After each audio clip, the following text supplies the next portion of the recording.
Les rapports du GIEC sont de plus en plus catastrophistes. Récemment, ils nous annoncent encore une accélération du réchauffement climatique. Et ça permet entre autres à nos gouvernants, Emmanuel Macron encore cette semaine, d'annoncer bien des nouvelles mesures sur des restrictions d'eau ou sur le fait de devoir payer plus cher notre eau. Mais la question que je me suis posée, c'est qu'en est-il vraiment? Est-ce que vraiment on est dans une telle catastrophe climatique qu'il faille maintenant réduire la consommation d'eau des Français? Et pour le savoir, eh bien, j'ai invité Christian Gérondeau qui a écrit un livre, Le climat par les chiffres. Je vous mets un lien dans la description si vous voulez aller chercher son livre chez son éditeur. Donc, qui a écrit un livre, Le climat par les chiffres, et qui met en doute, ou du moins qui parle des chiffres du rapport du GIEC pour nous expliquer un petit peu mieux ce qui se passe. Alors, Christian Gérondeau, bonjour.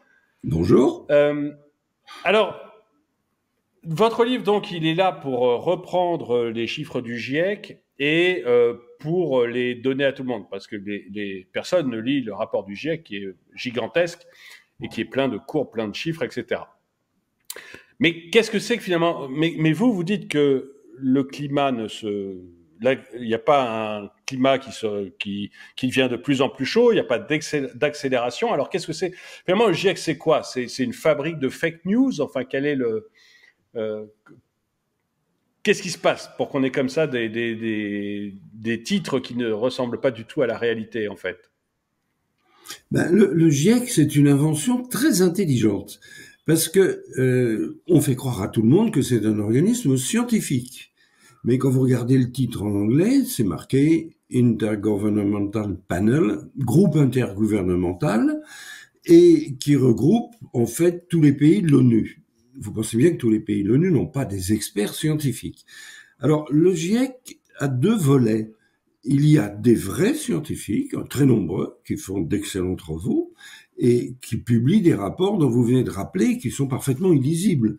Quand vous avez un rapport de 2000 pages truffé de graphiques et de chiffres dans tous les sens et qui traite d'une cinquantaine de disciplines différentes, personne ne peut les lire. La seule chose qui compte finalement, c'est la communication du GIEC. Et tous les 5 ans, le GIEC produit un rapport et il y a un communiqué de presse. Alors quand vous lisez ce communiqué de presse, c'est la catastrophe absolue.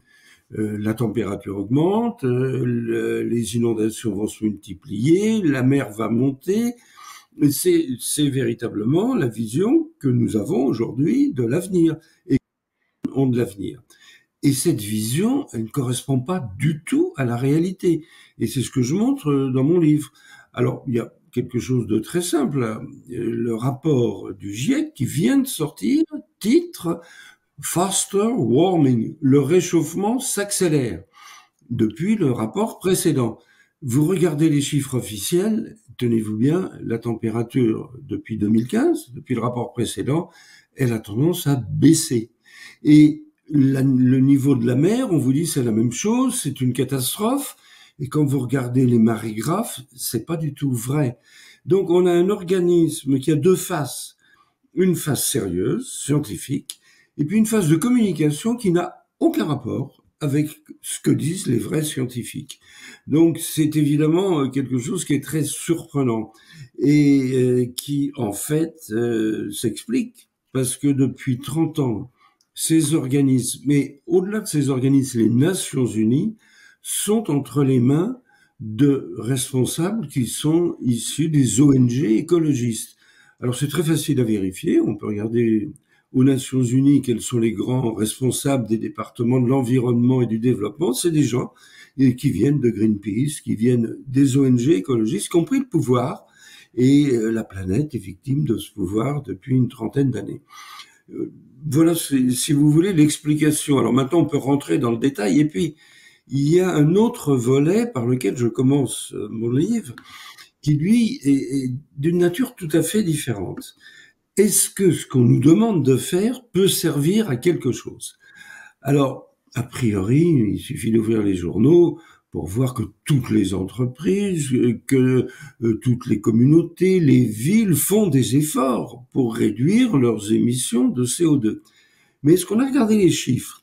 Alors la réponse est non, on n'a jamais regardé les chiffres. Et je vais vous en donner deux, ça suffira. autour de la Terre, il y a du CO2 depuis toujours. S'il n'y avait pas de CO2, la Terre, ce serait la planète Mars ou ce serait la Lune. Le CO2, c'est indispensable à la vie pour ce qu'on a appris d'ailleurs à l'école, pour engendrer les végétaux, et puis les végétaux nourrissent les animaux. Donc, le CO2, il y en a toujours eu. Il y en a combien aujourd'hui? Alors, il faut regarder les chiffres. Il y a 3200 milliards de tonnes de CO2. Bon, énormément dans l'atmosphère. Et tant mieux. Sans ça, on serait pas là pour en parler. Qu'est-ce qu'on peut faire, nous? On regarde les émissions de la France. Les émissions de la France, c'est 1/20 de la masse du CO2 de la Terre. Les émissions de l'Europe tout entière, c'est 1/2000.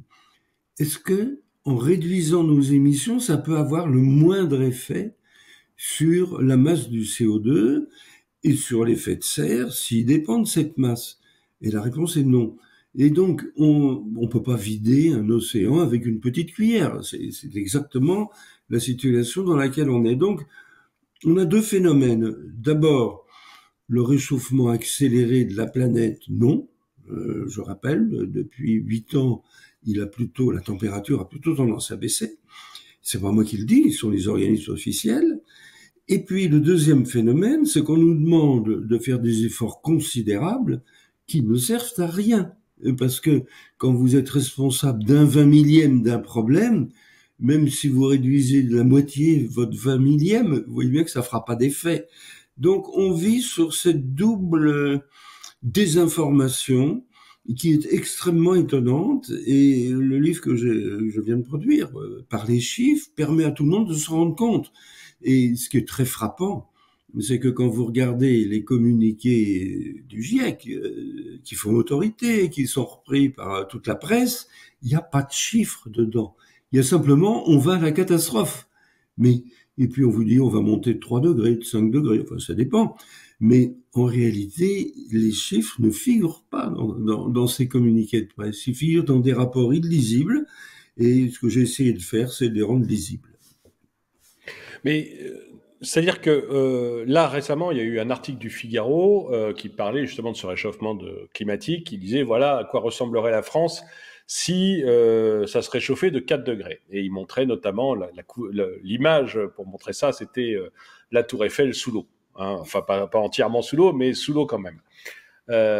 Et puis, on voit que nos dirigeants ont récemment décidé d'arrêter la voiture thermique en Europe. Et puis, comme ça va faire des centaines de milliers de gens qui vont perdre leur emploi, et ça va faire aussi que on avait vraiment une expertise dans la voiture thermique et on l'abandonne au profit de la voiture électrique, qui est une expertise chinoise ou américaine, mais enfin plutôt chinoise pour le tout venant.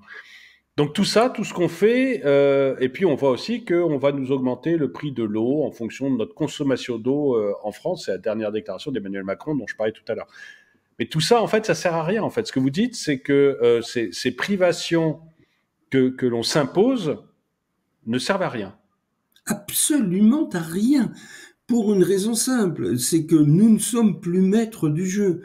Quand on parle des émissions de gaz à effet de serre, de CO2, qui sont ceux qui aujourd'hui en engendrent le plus? C'est les pays du tiers-monde, c'est les pays en développement, c'est la Chine, c'est l'Inde, c'est l'Afrique.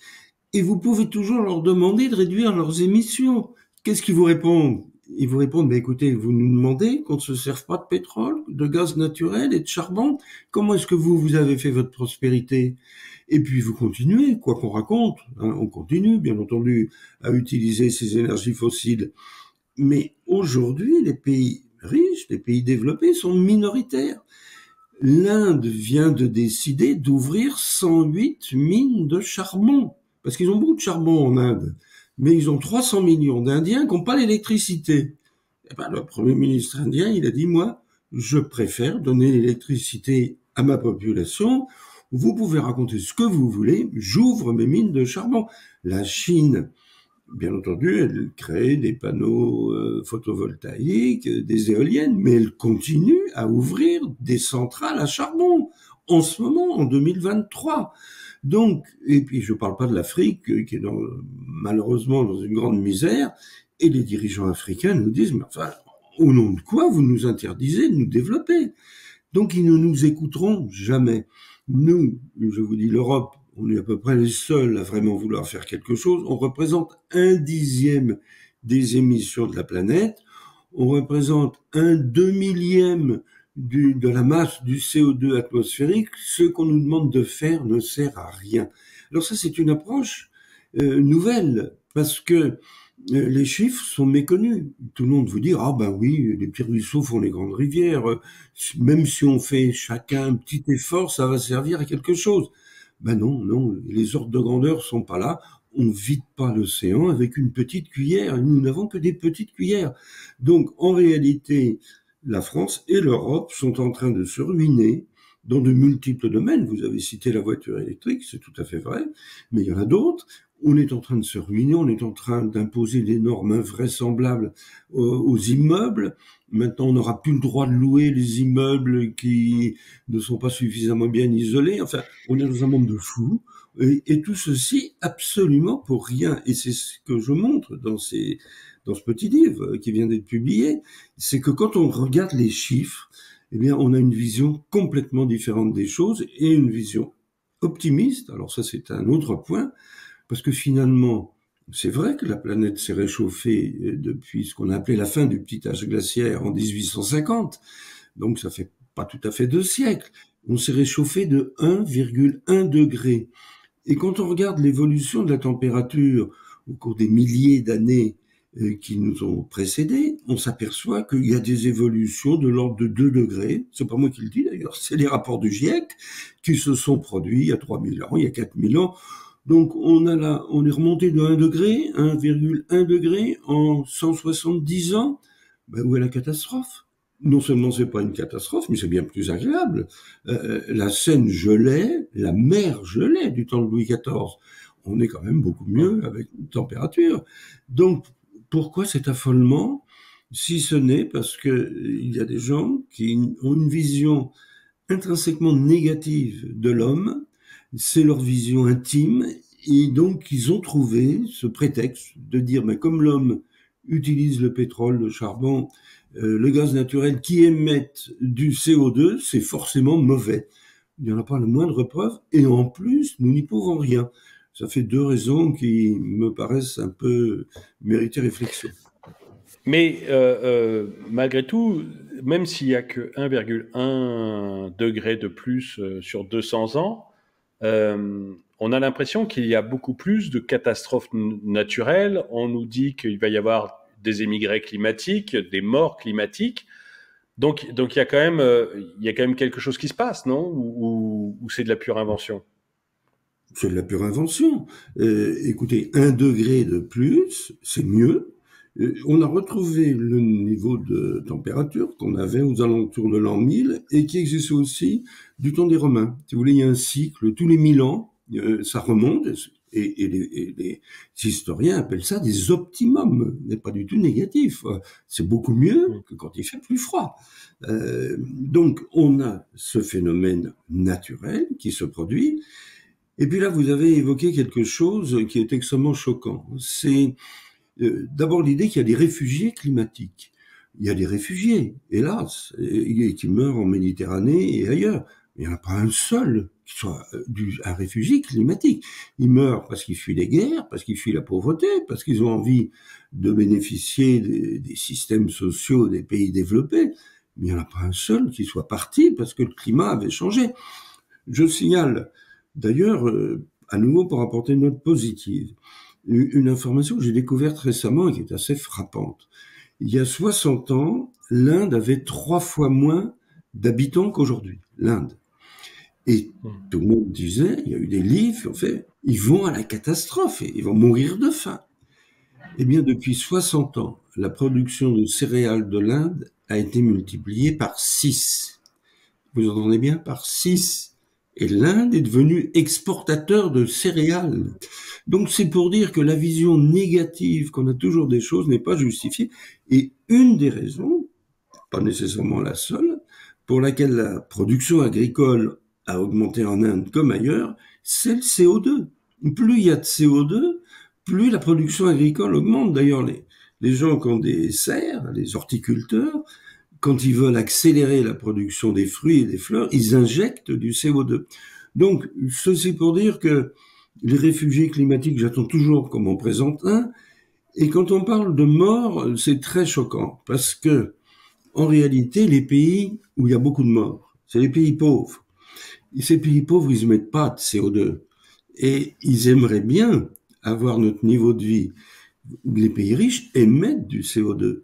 Mais l'espérance de vie dans les pays riches, elle est de 80 ans. Dans certains pays pauvres, elle est de 50 ans.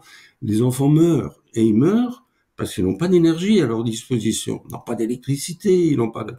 Donc, présenter l'énergie comme quelque chose de négatif, c'est scandaleux. C'est exactement l'inverse. Quand le Premier ministre indien décide d'ouvrir 108 mines de charbon, c'est pour sauver la vie des enfants indiens. Et donc, on a complètement renversé la réalité des choses. On vous explique aujourd'hui que l'énergie fossile, c'est dangereux. Pas du tout, les énergies fossiles, ça permet de se développer. Plus vous vous développez, plus l'espérance de vie augmente et moins vous avez d'enfants qui meurent. Donc, c'est exactement l'inverse qu'on a réussi à faire croire par des gens qui ont une vision des choses intrinsèques, personnelles, qui est systématiquement négative, alors que la réalité ne l'est pas du tout. Et c'est donc cette énergie fossile l'a remplacée par de l'énergie type éolienne, type énergie solaire. Est-ce que ça aurait du sens? Est-ce que ça serait utile? Ou est-ce que c'est pas du tout possible, tout simplement, et que on n'a que l'énergie fossile à utiliser jusqu'à ce qu'elle disparaisse, jusqu'à ce qu'on en ait plus. Donc quel est le... Là, vous évoquez quelque chose que je développe dans mon livre, mais qui m'a surpris moi-même. Et je vais poser le problème des éoliennes et des panneaux photovoltaïques d'une manière qui, je crois, est accessible à tout le monde. Parlons des éoliennes. Les éoliennes, ça produit l'électricité quand il y a du vent. Mais il y a des jours où il n'y a pas de vent. Mais vraiment pas du tout. Si vous voulez, le rapport entre le jour sans vent et le jour avec du vent, c'est de 1 à 20, la production d'électricité. Ça veut dire qu'il y a des jours où il n'y a pas de vent. Donc, mettons que le mardi, il n'y a pas de vent. Est-ce que on va manquer d'électricité? On n'a jamais manqué d'électricité quand il n'y avait pas de vent, et on ne manquera pas à l'avenir, grâce, en France, à notre programme nucléaire. On a 56 réacteurs. Heureusement, on est en train de les remettre en état, et ils vont nous fournir de l'électricité le mardi, même s'il n'y a pas de vent. Le vent se met à souffler le mercredi. Alors là, il y a une question. Qu'est-ce qu'on peut faire de l'électricité, puisque on n'en a pas besoin? Le mardi, on s'en est passé, et on ne peut pas la stocker. Alors, je laisse ceux qui nous écoutent réfléchir un peu, parce que la réponse est absolument stupéfiante. La réponse, c'est qu'on ne peut pas l'utiliser, puisque, encore une fois, le mardi, on s'en passe, on ne peut pas la stocker. Eh bien, quand on regarde ce qui s'est passé, et ce qui continue à se passer, les années, là, on a regardé l'année 2019, heure par heure, on s'aperçoit que on est obligé d'exporter, plutôt de brader 80% de l'électricité produite par les éoliennes aux pays voisins. Parce que nous, on n'en a pas besoin, et eux, alors je dis brader, parce qu'on leur vend au quart ou au dixième du prix qu'on a payé aux promoteurs. 80%, vous entendez bien. Mais il y a encore plus extraordinaire. Parce qu'il y a des moments où les pays voisins n'ont pas besoin d'électricité. Ils ont du vent, ils n'en ont pas besoin. Alors qu'est-ce qu'on peut faire de ce qui reste? Vous voyez, vous êtes silencieux. Je vous donne la réponse. On est obligé de freiner nos réacteurs. Donc, ou bien on brade l'électricité produite par les éoliennes et les panneaux photovoltaïques, ou on est obligé de freiner nos réacteurs. C'est ubu. Et c'est pourtant évident, puisque le mardi, on n'en a pas besoin, le mercredi, on peut rien en faire. C'est une catastrophe financière, et le gouvernement, avec le Parlement, vient de décider de doubler notre parc d'éoliennes que nous ne pouvons pas utiliser pour cette raison simple, que si le mardi, on n'en a pas besoin, le mercredi, on peut rien en faire. Oui, ce qui veut dire qu'en fait, on est en train de se couvrir d'éoliennes. Bon, il y en a partout maintenant dans nos campagnes, mais on le voit même maintenant en bord de mer, sauf près de la résidence secondaire de notre président, où là, il n'y a pas d'éoliennes qui ont été installées. Mais on en voit partout en bord de mer, on en voit partout dans les campagnes, et on voit, alors qu'on n'en a pas besoin, quoi. Ce que vous dites, c'est on en a aucune utilité et qu'on va en plus les doubler maintenant. Ah mais, encore une fois, c'est extrêmement simple. On raisonne et les rapports officiels sont stupéfiants. Ils disent on a besoin des éoliennes et des panneaux photovoltaïques pour assurer notre sécurité énergétique. Mais c'est une plaisanterie. Encore une fois, il y a des jours où il n'y a pas de vent. Ben, s'il n'y a pas de vent, ça peut pas assurer notre sécurité. Et donc, on est au comble de l'absurdité. Nous dépensons des milliards, des dizaines de milliards pour rigoureusement rien, puisque je répète, quand il n'y a pas de vent le mardi, on s'en passe, et le mercredi, on ne peut rien faire de l'électricité, sauf la brader, quand on n'est pas obligé de freiner nos réacteurs nucléaires, ce qui est le comble de l'absurde. Eh bien, on en est là, et c'est quand même assez surprenant, mais ça se situe dans ce contexte général qui règne depuis une trentaine d'années et qui conduit l'Europe et nous avec, la France, au déclin. Parce que toutes ces dépenses, que ce soit la voiture électrique, que ce soit les éoliennes, que ce soit l'isolation des bâtiments, que ce soit, enfin, on n'en finit plus la liste. Vous pouvez plus ouvrir un journal sans qu'on vous explique qu'on va sauver la planète. Eh bien, on n'a jamais regardé si ça pouvait servir à quelque chose. Et comme je le disais tout à l'heure, ça ne peut servir à rien parce que les ordres de grandeur ne le permettent pas. Donc c'est une époque assez étrange.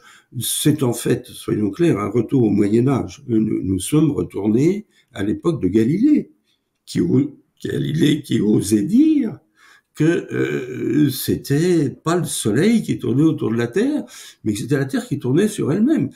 Galilée a failli être brûlé. Heureusement, sinon je serais pas là. Ceux qui se situent dans la même ligne intellectuelle, qui est simplement le réalisme, ne risque plus d'être brûlé pour l'instant. Mais on est au Moyen-Âge. À ne pas avoir regardé une seule fois si ce qu'on nous demandait pouvait servir à quelque chose. Mais parce qu'on a quand même des dirigeants, Emmanuel Macron a plein de défauts, mais c'est un homme intelligent, et on ne peut pas dire que tous nos dirigeants sont des imbéciles. Donc on a quand même... Enfin, pourquoi vont-ils faire des choses comme ça qui risquent de nous ruiner, qui les ruinent, qui ruinent les pays, qui sont en train de mettre une bérésina dans nos derniers...